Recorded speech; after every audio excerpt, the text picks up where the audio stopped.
Yeah, so obviously for guards, having working on ball handling is obviously a major thing. You're gonna have the ball in your hands a lot. I think just be learning to be, which is something that is definitely not easy, but I think the more you practice it, especially in games and in like live situations, like being almost comfortable and poised on the ball, definitely like is something that I think people should always be working on. Still like I still want to be poised all the time on the ball. I'm Yeah, definitely not.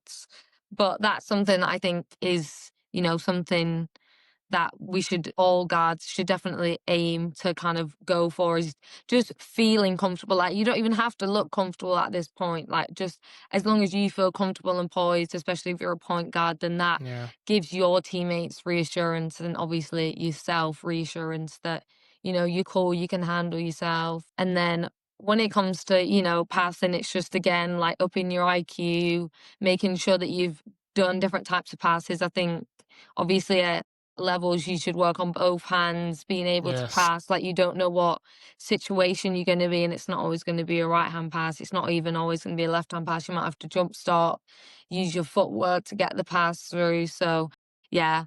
And then obviously defensively, I just hard work. I don't yeah. think I'm exactly the most athletic, fastest person ever. I'm not probably gonna beat you by being quick, but obviously I'm always gonna try my best and give all my effort that I can to stay in front defensively and make sure that I'm in help for your teammates. Right. See, and that's something again I love because the game of basketball, it's like it's funny because I teach PE at a primary school. A lot of kids associate with basketball. You need to be super tall, but I'll be like, hey, Yeah. listen, like not a couple, like a few years back, like excuse me, Nate Robinson won the slam dunk competition, and he's what like 5'5" or something like that. And even when you look at some of these high level players, I mean, even like yourself, you don't have to be the quickest, the most athletic, but if you're highly skilled, like you said, you play with poise and you just read the game well, you'll be surprised with just how far that skill set and the fact that you work hard, like how far that can take you, and just even on that, like what's one piece of advice you'd give to an aspiring guard trying to lead their team more effectively?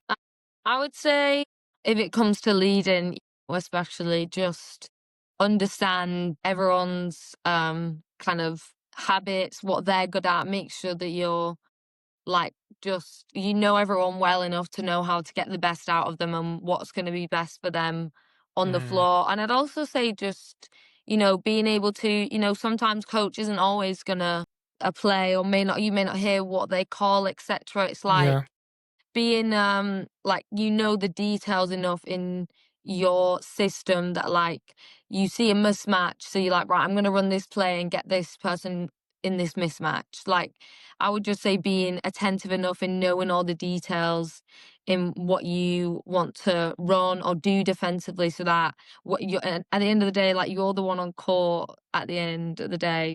If you know what you're doing and you know what the team's looking for and enough details to like get the right read or get the right, defensive rotation, possession.